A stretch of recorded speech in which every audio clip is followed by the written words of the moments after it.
Good morning everybody. हम लोग chemistry in everyday life में बातें कर रहे हैं। केमिस्ट्री इन एवरीडे लाइफ में हमारा टॉपिक है केमिकल्स इन फूड। भोजन में केमिकल का क्या महत्वपूर्ण योगदान होता है, आखिर भोजन में केमिकल क्यों मिलाया जाता है, इसी के बारे में बात करने वाले हैं। तो chemical in food are added for, किसके लिए ऐड किया जाता है? तो प्रिजर्वेशन के लिए, इन्हेंसिंग देयर एपिल के लिए और एडिंग न्यूट्रिटिव वैल्यू के लिए। मतलब लाइन क्या हुआ, आप ही बताइए। भोजन हमारा मकसद क्या होता है? सबसे पहले कि भोजन हम जो कुछ भी बनाए हैं वो भोजन के पोषक तत्व तो बर्बाद नहीं हो, वो भोजन दुर्गंध ना हो, वो भोजन ज़्यादा समय तक टिके। यही हमारा मकसद होता है ना, कि भोजन खराब नहीं होना चाहिए किसी कारण से। भोजन दिखने में थोड़ा सुंदर होना चाहिए, भोजन खराब नहीं होगा, भोजन बर्बाद नहीं होगा, तो हमारे लिए उसमें केमिकल ऐड करना थोड़ा ज़रूरी हो जाता है। तो केमिकल को फूड में ऐड किया जाता है किसके लिए? तो पहला लाइन आपको बता रहा है कि भोजन के प्रिजर्वेशन के लिए, भोजन के परिरक्षण के लिए, यानी भोजन के लाइफ को बढ़ाने के लिए, भोजन हमारा खराब नहीं हो, इसलिए भोजन में केमिकल को ऐड किया जाता है। सबसे पहला लक्षण है कि भोजन में अगर आप केमिकल डालते हैं तो पहला लक्षण होगा प्रिजर्वेशन के लिए, परिरक्षण के लिए। इसका मतलब भोजन का लाइफ बढ़ाने के लिए, यानी भोजन बर्बाद से बचने के लिए। दूसरा तरीका क्या है? आखिर भोजन में केमिकल मिलाने का कारण क्या है? Enhancing their appeal. आप जाते हैं होटल में, तो होटल में खाना का टेस्ट अच्छा ना हो, लेकिन खाना देखने में बड़ा खूबसूरत होता है, देखने के साथ ही मन में पसंद आ जाता है कि नहीं, ये खाना तो काफ़ी अच्छा है। मतलब भोजन की खूबसूरती को बढ़ाने के लिए भी हम लोग क्या करते हैं, भोजन में केमिकल मिला देते हैं। तो पहला काम था कि भोजन की आयु को बढ़ाने के लिए, भोजन को संरक्षित रखने के लिए उसमें आप केमिकल ऐड करते हैं। और दूसरा तरीका है एनहेंसिंग देयर एपिल, भोजन की खूबसूरती को बढ़ाने के लिए, भोजन के लुक को बढ़िया दिखाने के लिए हम लोग भोजन में क्या डालते हैं? केमिकल डालते हैं। और तीसरा है एडिंग न्यूट्रिटिव वैल्यू। अब बताइए, भोजन अगर पुराना हो जाएगा, भोजन अगर लंबे समय का हो जाएगा तो उसके पोषक तत्व मर जाएंगे, बर्बाद हो जाएंगे। तो पोषक तत्व को मेंटेन करने के लिए हम लोग बाहर से न्यूट्रिटिव वैल्यू डालते हैं, हम लोग बाहर से केमिकल डालते हैं, जो क्या करता है, पोषक तत्व को कायम रखता है, उसके जो विटामिन है, उसके जो एनर्जी है, उस एनर्जी को मेंटेन करके रखता है। तो आप ही देखिए, हमारा टॉपिक क्या था? केमिकल्स इन फूड। भोजन में केमिकल क्यों मिलाते हैं? तो केमिकल को भोजन में मिलाया जाता है, उसके 3 कारण है हमारे पास। पहला बात, भोजन की आयु को बढ़ाने के लिए, इसका मतलब प्रिजर्वेशन के लिए, यानी भोजन हमारा खराब नहीं हो इसलिए हम लोग उसमें केमिकल डालते हैं। दूसरा है भोजन के लुक को अच्छा बनाने के लिए, भोजन दिखने में अच्छा लगे, भले ही उसका टेस्ट जैसा भी हो, लेकिन देखने में अगर अच्छा लगता है भोजन, तो हम लोग क्या करते हैं, वो अच्छे दिखाई देने के लिए हम लोग उसमें बाहर से केमिकल मिला देते हैं। उस केमिकल का काम क्या होता है? तो केमिकल का काम ही होता है कि भोजन के लुक को अच्छा बना देना। और तीसरा काम क्या है कि भोजन के पोषक तत्व को मेंटेन करके रखना, उसके पोषक तत्व को मरने नहीं देना, यानी एडिंग न्यूट्रिटिव वैल्यू, उसके पोषक तत्व को कायम रखना। इसी 3 कारणों से हम लोग भोजन में केमिकल डालते हैं। अगला लाइन देखिएगा क्या बोलता है, आर्टिफिशियल स्वीटनिंग एजेंट। आप जानते हैं प्रकृति में मिठास उत्पन्न करने के लिए हमारे पास गन्ना लिया जाता है, गन्ना, ईख। गन्ना ही हमारा मिठास उत्पन्न करने का मुख्य स्रोत है, जो भगवान के द्वारा दिया गया है, जो प्राकृतिक है। केमिकल का उसमें कोई योगदान नहीं है, क्योंकि वो पेड़ पौधा से हम प्राप्त कर रहे हैं गन्ना। तो नेचुरल स्वीटनर की अगर बात किया जाए, यानी प्राकृतिक मिठास उत्पन्न करने वाले अवयव, तो प्राकृतिक मधुरक जो होता है ना, वो सुक्रोज होता है, यानी चीनी समझिए। चीनी कहने का मतलब गन्ना का रस समझिए, शुगर केन जूस समझिए। तो मिठास उत्पन्न करने के लिए शुगर केन, सुक्रोज, चीनी, ये प्राकृतिक मधुरक के रूप में इस्तेमाल किए जाते हैं। लेकिन इसकी खासियत क्या होती है कि अगर आप चीनी ज़्यादा खाएंगे तो आपके बॉडी में कैलोरी की मात्रा बढ़ जाएगी, और जैसे ही चीनी के ऐड करने से आपके बॉडी में कैलोरी की मात्रा बढ़ेगी तो आपको मधुमेह हो जाएगा, डायबिटीज़ हो जाएगा, मतलब आप बीमार पड़ जाएंगे, आपको बीमारी पकड़ लेगा। फिर उस कैलोरी को ख़त्म करने के लिए आपको हार्ड वर्क करना पड़ेगा, जिम जाना पड़ेगा, और उस कैलोरी को बर्न करना पड़ेगा, उसको जलाना पड़ेगा, उसको नष्ट करना पड़ेगा। और अगर आप ऐसा नहीं करेंगे तो कुछ ही समय बाद आपका चीनी खाते खाते आपको वो डायबिटीज़ के पेशेंट बन जाएंगे। तो हमारे लिए अगर बोला जाए प्राकृतिक मधुरक कौन है, तो सुक्रोज होता है। ये याद रखिएगा लाइन कि नेचुरल स्वीटनर की अगर बात हो, प्रकृति ने हमें स्वीट उत्पन्न करने के लिए जो तरीका दिया है, वो तरीका क्या दिया है? चीनी का तरीका दिया है। चीनी से आप मिठास उत्पन्न कर ले। सुक्रोज हमारा मेन प्राकृतिक स्वीटनर है।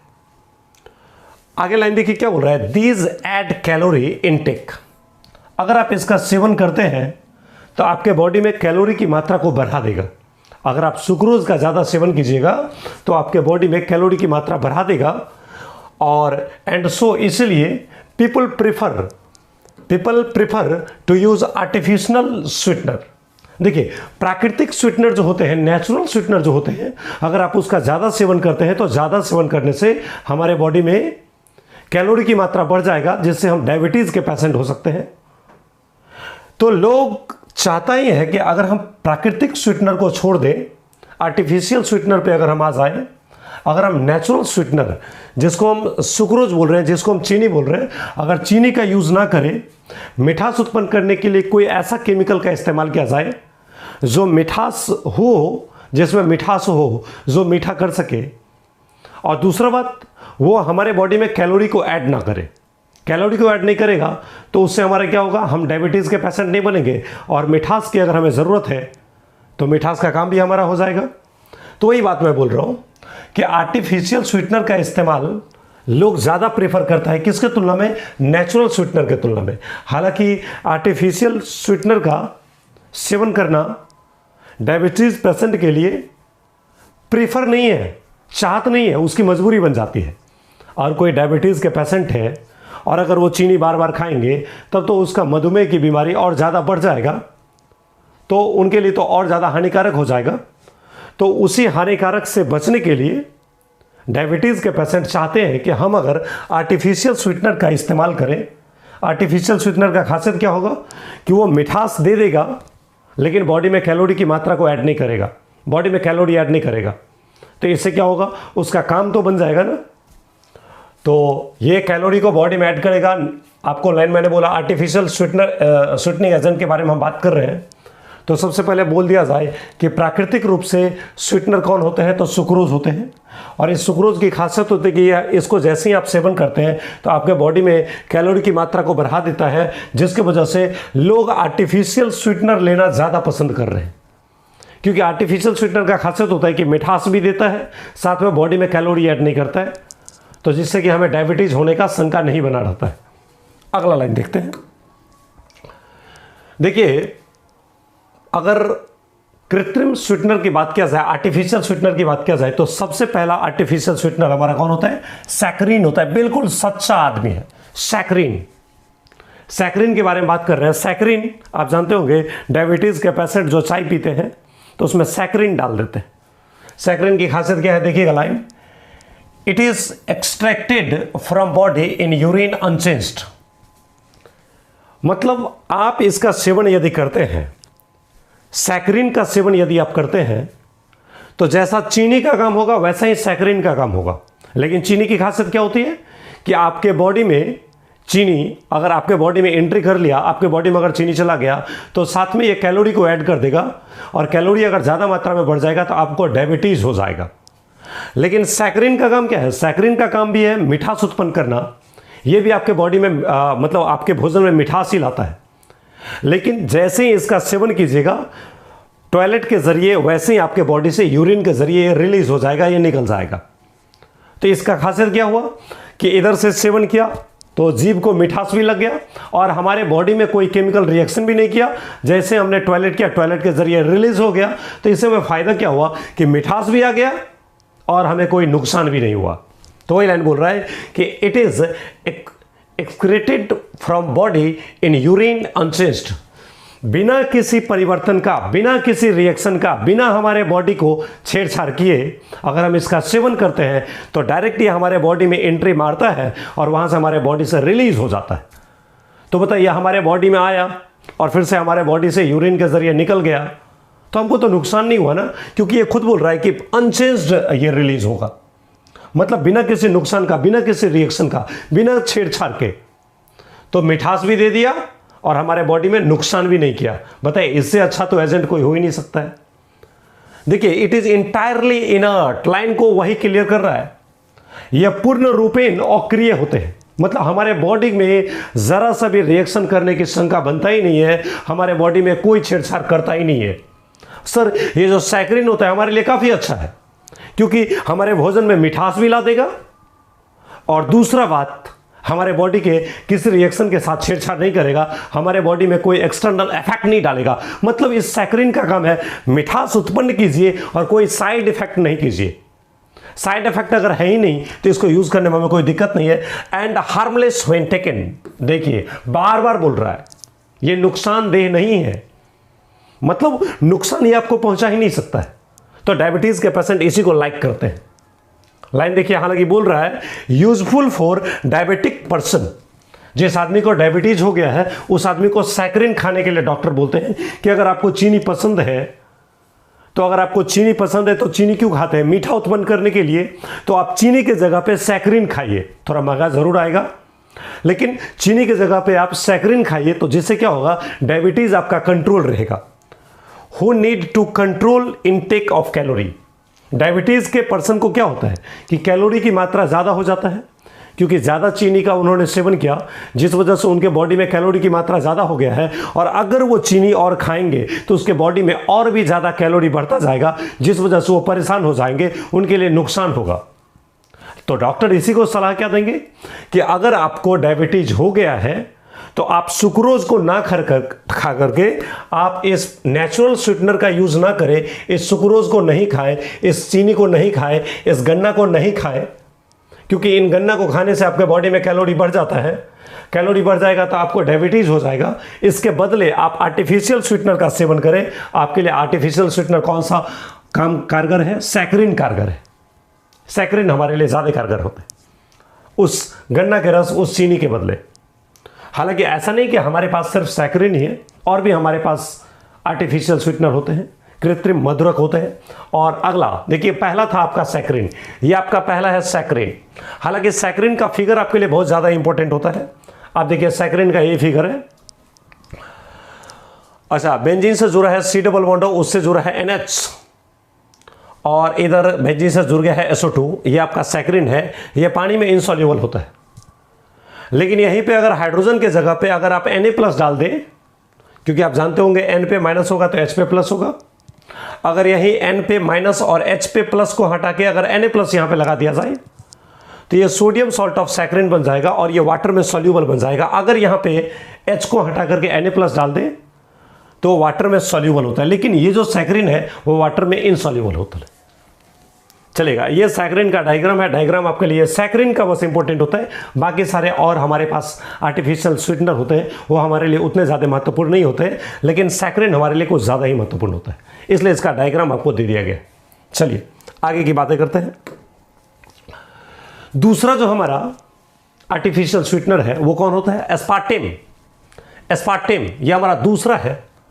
It is used in cold food, ठंडे फूड के लिए, जैसे आइसक्रीम के लिए मिठास, आइसक्रीम में अगर मिठास उत्पन्न करना हो और अगर आप चीनी का यूज़ नहीं करना चाहते हैं तो आप एस्पार्टेम को यूज़ कर सकते हैं।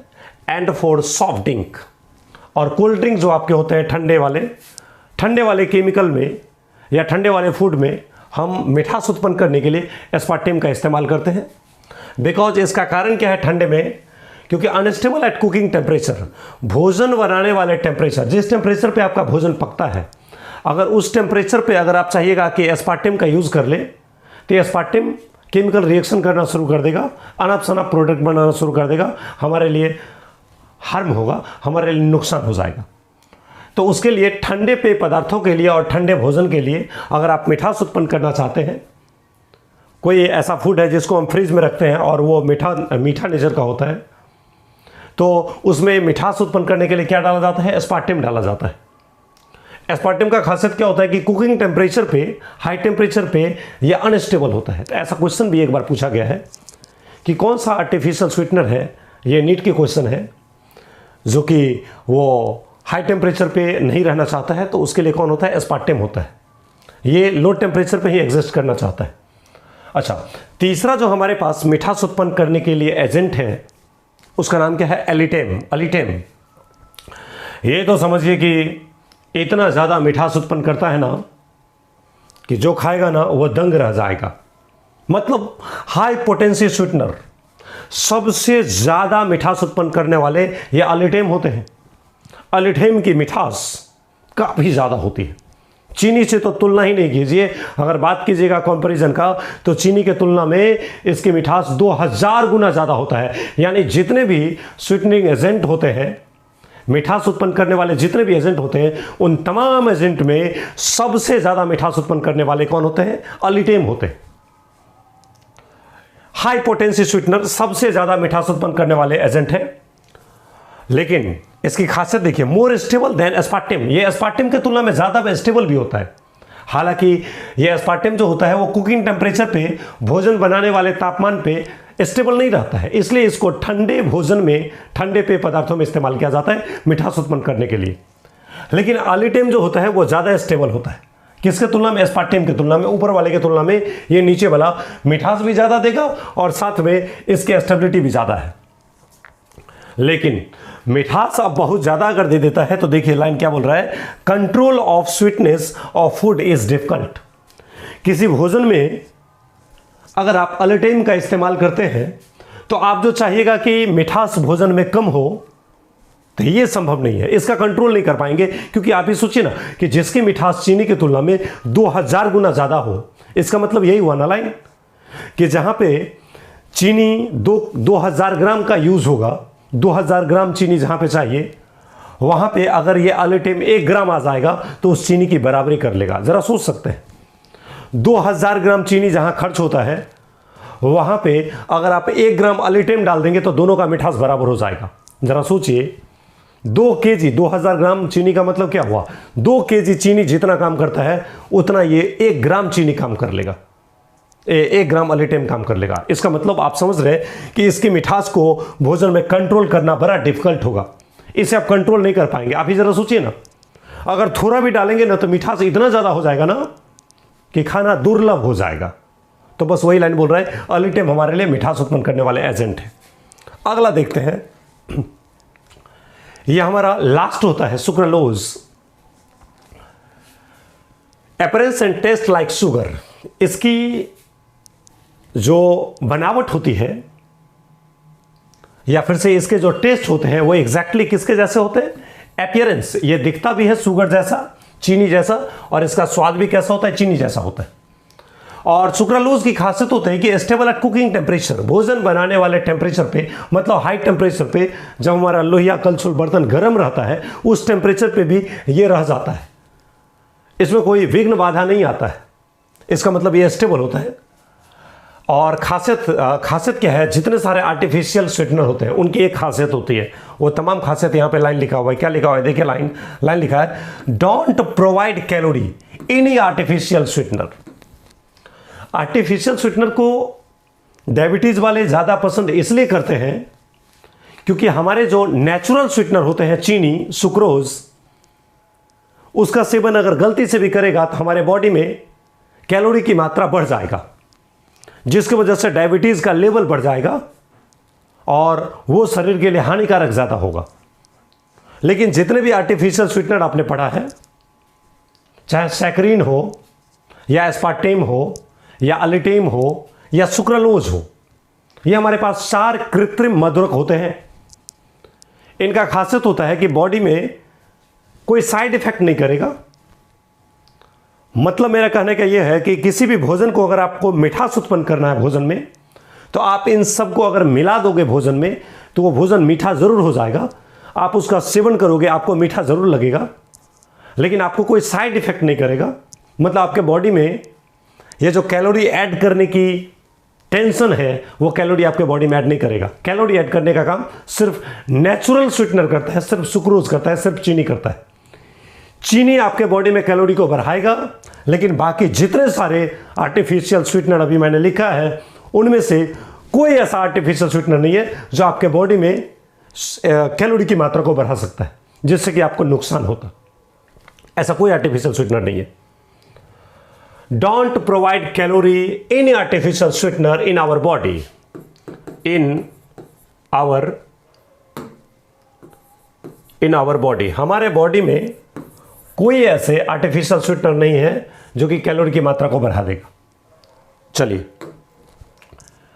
अगर मिठास की तुलना अगर हम करें तो देखिए यहां पे हमने एक साइड में क्या लिखा है, आर्टिफिशियल स्वीटनर लिखे हैं, कृत्रिम मधुरक, और इधर है प्राकृतिक मधुरक। मतलब समझिए इधर है गन्ना, इधर समझिए चीनी की बात है। चीनी के तुलना में मिठास कितना है, sweetness value comparison to cane sugar.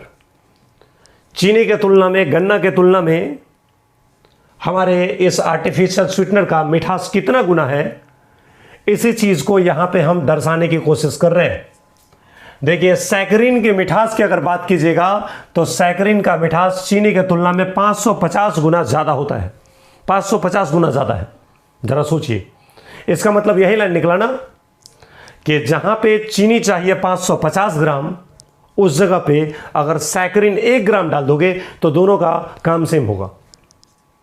मतलब समझिए 550 ग्राम चीनी 1 ग्राम सैकरीन के द्वारा हैंडल हो जाता है। इसका मतलब सैकरीन का मिठास हमारे चीनी के तुलना में 550 गुना ज्यादा होता है। समझ गए लाइन? अगला देखिए, दूसरा स्वीटनर है हमारा एस्पार्टेम। एस्पार्टेम की जो मिठास होती है वो चीनी की तुलना में 100 गुना ज्यादा होता है, 100 गुना ज्यादा। इसका मतलब जहां पे 100 ग्राम चीनी आएगा वहां पे मात्र 1 ग्राम एस्पार्टेम अगर आ जाएगा तो काम तमाम कर देगा। मतलब समझिए मिठास कितना ज्यादा है। अलीटेम का तो बात ही मत पूछिए, ये तो ऑल टाइम यूज होगा। मतलब ये तो समझिए हद कर दिया। इसकी मिठास चीनी की तुलना में 2000 गुना ज्यादा होता है। समझ गए होंगे कि मिठास कितना ज्यादा है। चीनी के तुलना में इस अलीटेम का मिठास 2000 गुना ज्यादा होता है। इसका साफ मतलब निकलता है कि सर ये चीनी कहां राजा भोज कहां गंगू तेली वाली बात कर दिया। चीनी कितना कम मिठास बन गया इस अलीटेम के सामने में। यानी समझिए अलीटेम को अगर चीनी देख लेगा तो चीनी देख के ही अलीटेम को भाग जाएगा, क्योंकि जहां पे 2000 ग्राम चीनी आएगा वहां पे 1 ग्राम अलीटेम काफी बन जाएगा। और अंतिम हमारा जो मिठास उत्पन्न करने वाले एजेंट है वह सुक्रालोज। सुक्रालोज को आप जानते हैं, सुक्रालोज की मिठास चीनी की तुलना में 600 गुना ज्यादा होता है। चलिए, ये सारे के सारे आपके क्या थे, मिठास उत्पन्न करने वाले अवयव थे। इससे आगे की बातों को देखिएगा। फूड प्रिजर्वेटिव, भोजन को परिरक्षण करने वाले अवयव।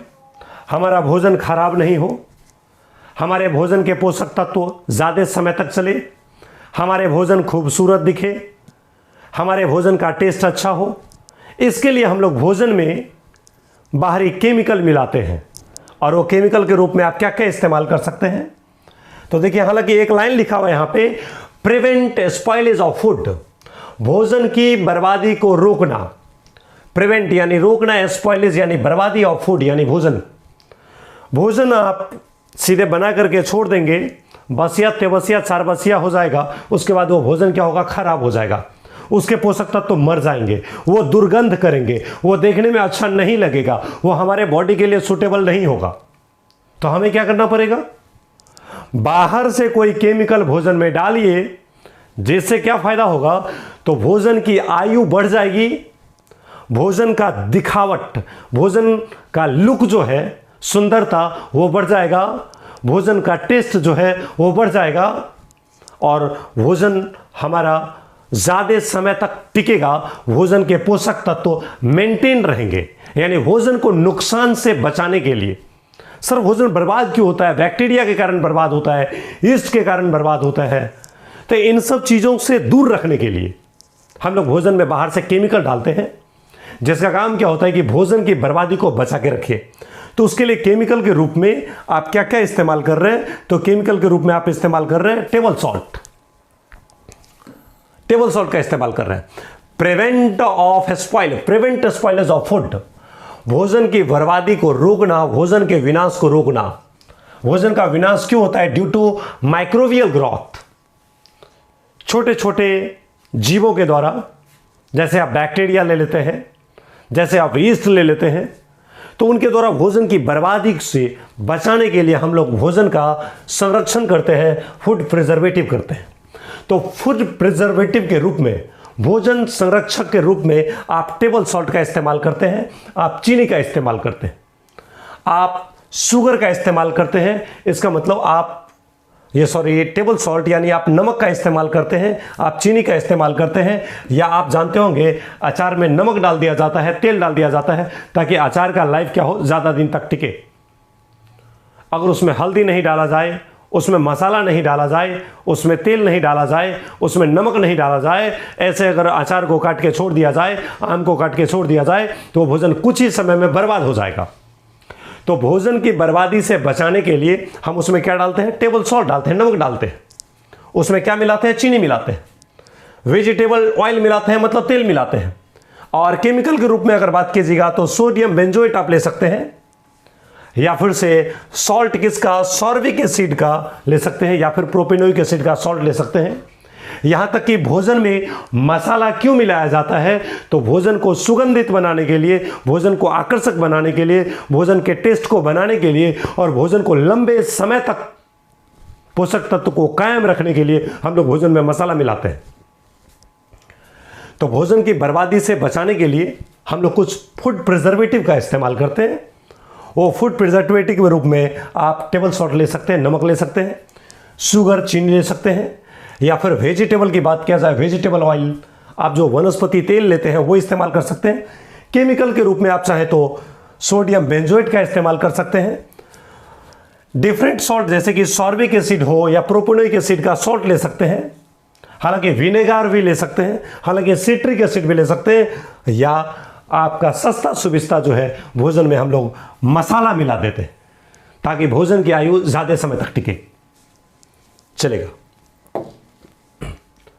एंटीऑक्सीडेंट इन फूड, देखिए भोजन अगर ज़्यादा समय तक, देखिए जहां पे नाइट्रोजन की बात है ना, तो हमारे वायुमंडल में आप जानते हैं कि 2 प्रकार के गैसेस ज़्यादा कब्जा करके रखा हुआ है। हमारे वायुमंडल 2 प्रकार के गैसेस से ज़्यादा मात्रा में घिरा हुआ है। आप जानते हैं कि 78-79% हमारे वायुमंडल में नाइट्रोजन होते हैं और 19-20-21% ऑक्सीजन होते हैं। अब नाइट्रोजन जो होते हैं वो अनरिएक्टिव होते हैं। नाइट्रोजन के बारे में अगर बात कीजिएगा तो नाइट्रोजन को आप ऐसे जानते होंगे N ट्रिपल बॉन्ड N, यानी नाइट्रोजन में, डाइनाइट्रोजन में नाइट्रोजन और नाइट्रोजन के बीच में ट्रिपल बॉन्ड होता है। हमारे वायुमंडल में नाइट्रोजन गैस की मात्रा जरूर ज्यादा होती है, लेकिन चूंकि नाइट्रोजन में क्या होता है कि ट्रिपल बॉन्ड होता है, ट्रिपल बॉन्ड होने की वजह से इसकी मजबूती अच्छा खासा होता है। और अगर मजबूती ज़्यादा रहेगा ना तो ये जल्दी किसी से रिएक्शन नहीं करेगा। तो ये नाइट्रोजन हमारे भोजन को बर्बाद करने के लिए नहीं है, हमारे भोजन को बर्बाद नहीं करता है। वायुमंडल में नाइट्रोजन भले ही बहुत ज़्यादा मात्रा में है, लेकिन नाइट्रोजन और नाइट्रोजन के बीच के बॉन्ड मजबूत होते हैं। ये आसानी से रिएक्शन नहीं करना चाहता है, ये कम टेम्परेचर पर रिएक्शन नहीं करता है। इसलिए हमारे पर्यावरण में जो भी भोजन रखे हुए हैं वो नाइट्रोजन के कारण बर्बाद नहीं होते हैं, लेकिन ऑक्सीजन के कारण बर्बाद होते हैं। यानी हमारे भोजन को बर्बाद करने में जितना बैक्टीरिया का हाथ होता है, जितना ही ईस्ट का हाथ होता है, उतना ही ऑक्सीजन का हाथ होता है। अगर हमारे भोजन को ऑक्सीजन के कांटेक्ट में छोड़ दिया जाए तो कुछ ही समय के बाद हमारा भोजन बर्बाद हो जाता है। मतलब एक चीज समझ में आ गया कि सर वायुमंडल में नाइट्रोजन तो होते हैं, लेकिन नाइट्रोजन हमारे भोजन को नुकसान नहीं पहुंचा सकता है, क्योंकि नाइट्रोजन बोलता है कि हम कम टेम्परेचर पे रिएक्शन किसी के साथ नहीं करते हैं, हमको रिएक्शन करने के लिए वेरी वेरी हाई टेम्परेचर चाहिए, क्योंकि हमारे पास ट्रिपल बॉन्ड होती है, हमारी मजबूती ज्यादा होती है। इस वजह से हम आसानी से किसी के साथ रिएक्शन नहीं करेंगे, और जब तक ये नाइट्रोजन हमारे भोजन के साथ रिएक्शन नहीं करेगा, हमारे भोजन को बर्बाद कैसे करेगा? मतलब सर हमारे भोजन को बर्बाद करने में नाइट्रोजन का कोई हाथ नहीं है। तो चलिए नाइट्रोजन को हटा देते हैं।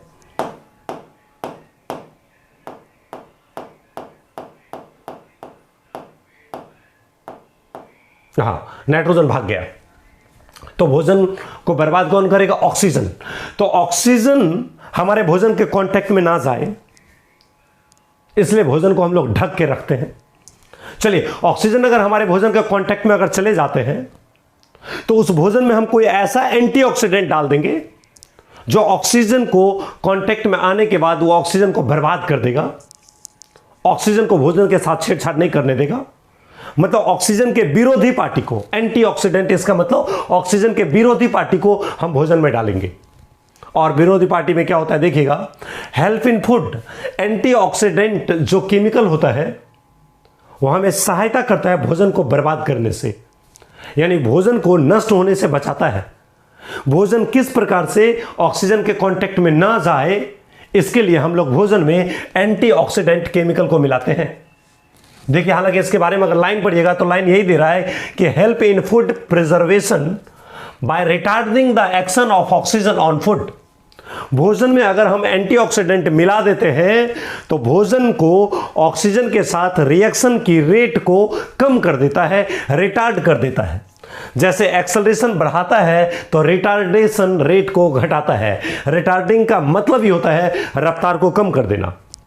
अगर एंटीऑक्सीडेंट भोजन में नहीं डालते तो वो भोजन अगर 24 घंटा में बर्बाद हो रहा था, तो अगर भोजन में एंटीऑक्सीडेंट डाल दिया जाए तो वो भोजन कम से कम 24 या 72 घंटा आराम से चलेगा। मतलब सर, बड़े बड़े होटलों में भोजन एक बार बना करके उसे सप्ताह तक चला सकता है क्या? तो उसमें केमिकल मिला दिया जाए। हालांकि आप जानते होंगे, बटर के लिए खासकर बात किया जाए, शराब के लिए बात किया जाए, बियर के लिए बात किया जाए, आप देखते हैं क्या, कंपनी से शराब आ जाती है, दुकान में रखी रहती है, 2-2, 3-3 महीना तक रखा रहता है, लेकिन खराब नहीं होता है।